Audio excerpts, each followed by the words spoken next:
It's been a wild few years for business owners. Uncertainty, risks, pivoting. This has been a really common theme for entrepreneurs, and for a lot of people, it's led to exhaustion and burnout. But here's the thing about burnout. It could take months or even years to recover from. But here's the other thing. We can prevent it.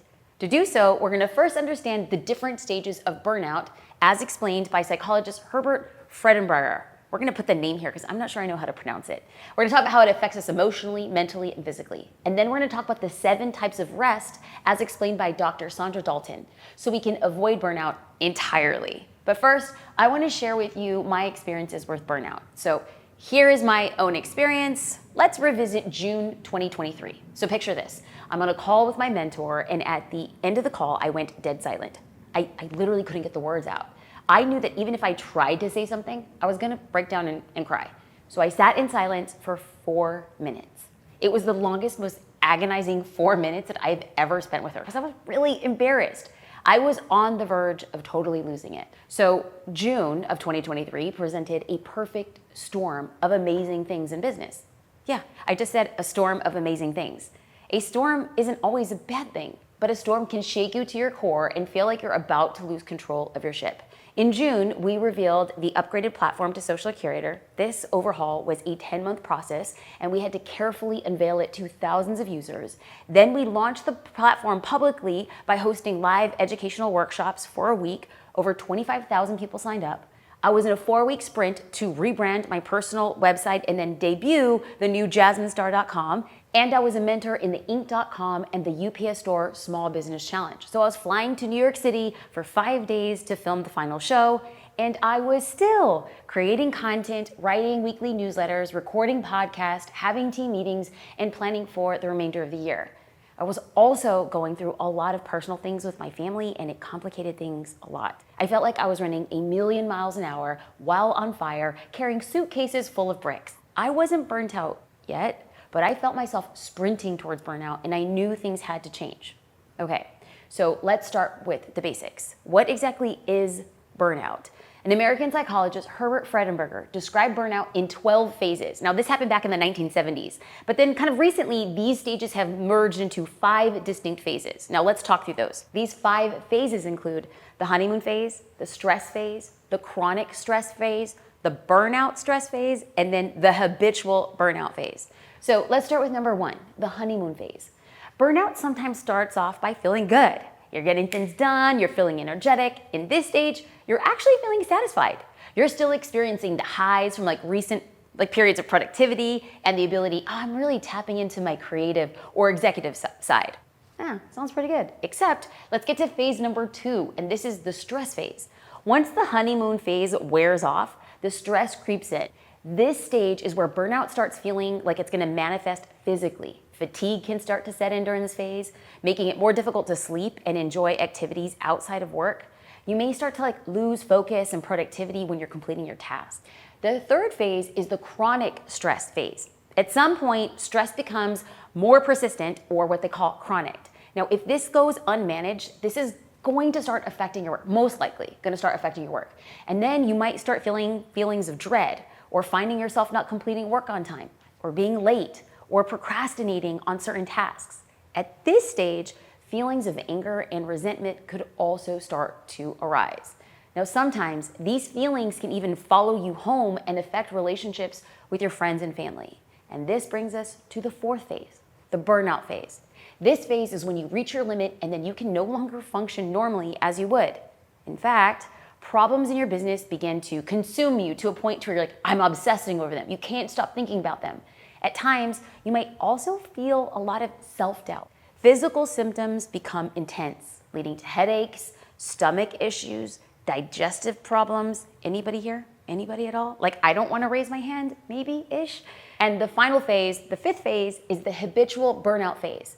If it's left untreated, burnout can become a part of your everyday life, eventually leading to anxiety or depression. It is quite literally a central nervous system breakdown. Okay, so let's review what we just went over.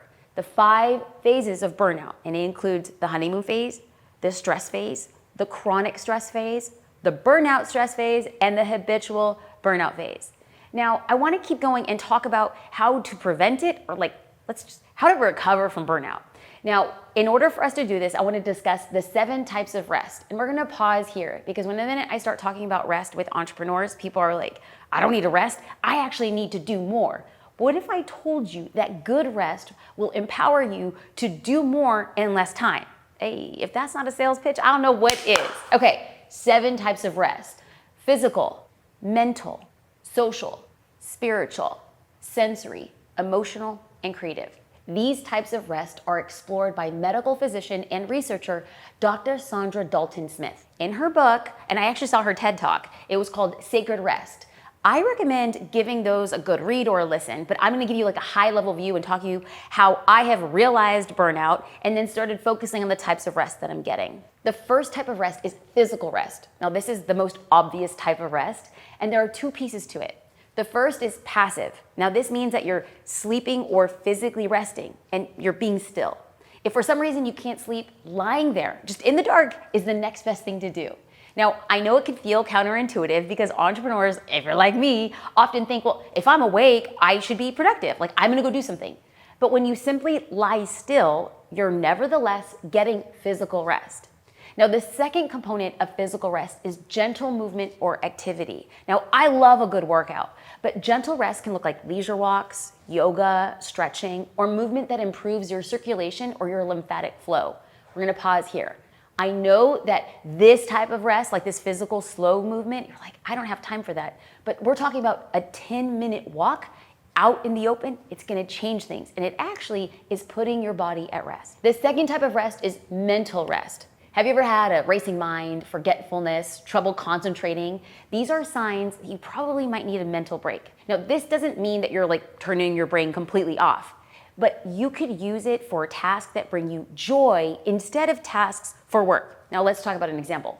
You might choose drawing, painting, cooking, or listening to a guided meditation or a podcast in order to get mental rest. In fact, meditation can apply to most of these types of rest. So you're probably gonna hear me mention it a few times. I have included it in my wellness journey in the last 1.5 years, and it has made a powerful impact in how I show up and how I keep my productivity high. The third type of rest is social rest. So all you introverts out there, this one's for you, from my heart to yours. Now, I really want you to hear this. Your energy is sacred. You don't owe anyone constant access to your energy. Take a look at the people in your circle and then figure out, how do they make me feel? Do they make you feel lit up, inspired, energized? You know, after you talk with them, you're like, I'm feeling it. Or do they make you feel drained, tired, like you need to be alone after spending time with them? Dr. Smith says, quote, social rest is the rest we receive when we are around life-giving people, when we allow people to pour back into us. So social rest can look like saying no when you're asked to do something that you don't have the energy for. It can look like taking a break from social media. It could look like setting clear boundaries. It could look like reaching out to friends who are in similar seasons of your life or business. Or it could look like quality time with loved ones. Okay, so the fourth type of rest is spiritual rest. Now, this type of rest it really varies from person to person. You might be deficient in spiritual rest when you feel like what you're doing is purposeless. Pause here. Spiritual rest means that when you're doing work that feels like you don't have a purpose, it is simply your body asking you to go back and focus on the things that make you feel that what you're doing is purposeful. We all need to feel like we have a sense of belonging, that we're making a big impact or some kind of impact in the world. Spiritual rest can look like reconnecting with your mission, your vision, your why, or finding a ritual that inspires you before, during, or even after work. Spiritual rest can look like tracking progress to a goal. It could also look like praying, reading scripture, or expanding your religious practices. Or it could even be as simple as expressing gratitude. The fifth type of rest is sensory rest. Now, in a world of screens and devices, I think it's fair to say we could all use a sensory break. Now, sensory overload, it could totally look a few ways, but it looks like lack of focus, anxiousness, anger, agitation, irritability. Now, you can give your senses a break by listening to white noise. We'll pause here. Did you know that there's different types of noise? I thought it was just white noise. No, there's white noise, pink noise, and brown noise. This is all good for helping facilitate rest. You can lay in a dark or a candlelit room. You can take a relaxing bath. You can eat nourishing foods that you enjoy. You could remove clutter and have a clean space. The sixth type of rest is emotional rest. If you're a parent or an entrepreneur, this is probably for you. We store and carry emotions that seem to kind of stay stuck inside of us, and they often manifest themselves physically, causing tension or pain. Emotional rest can look like therapy or professional mentorship. It can look like expressing emotions with people who genuinely care about you. Now here's another thing, hip and opening, like opening your shoulder and opening your hips. Like, did you know that we store emotions energetically in our hip and shoulder areas? Just stressing and stretching, just stressing, no stressing, just stretching will help relieve that stress. The seventh type of rest is creative rest. If you feel like you're lacking innovation or inspiration, motivation, or even creativity, you might actually need a creative rest. I love this one. Creative rest, like physical and social rest, has two components. The first is allowing yourself to enjoy beautiful things around you. It's as simple as that. A butterfly, a flower, a cup of coffee, a really great steak. I'm a vegetarian, so maybe it's like a really great piece of tofu. Like, looking at the beauty of it is actually creative rest. The second is creating things that bring you joy, even if it's not related to the thing that you do in your business, like music, writing, relationships, programs, even creating social media content for fun. Like, that could be rest if it's creative. One thing that I want you to remember is that guilty rest, that ain't rest. You don't have to earn your rest. It's not a reward. In fact, your rest is a necessity. It makes you a stronger business person and human. So let's just talk about what we just covered. There are 5 phases of a burnout syndrome, and they are: number 1, the honeymoon phase; number 2, the stress phase; number 3, the chronic stress phase; 4 is the burnout phase; and 5 is the habitual burnout phase. Let's pause here. Which one are you in? Now, if you find yourself in 1 or 5, it's going to be important that you start indexing on what type of rest you can get. And there's 7 types: physical rest, mental rest, social rest, spiritual rest, sensory rest, emotional rest, creative rest. There is more rest than there are burnout phases. Let's focus more on this. You can avoid or even overcome burnout by noticing the type of rest that you need, communicating it with your support system, like your team, your family, friends, and then giving yourself the space and the permission to take care of yourself. So my big question to you today is, what type of rest are you going to start pursuing today?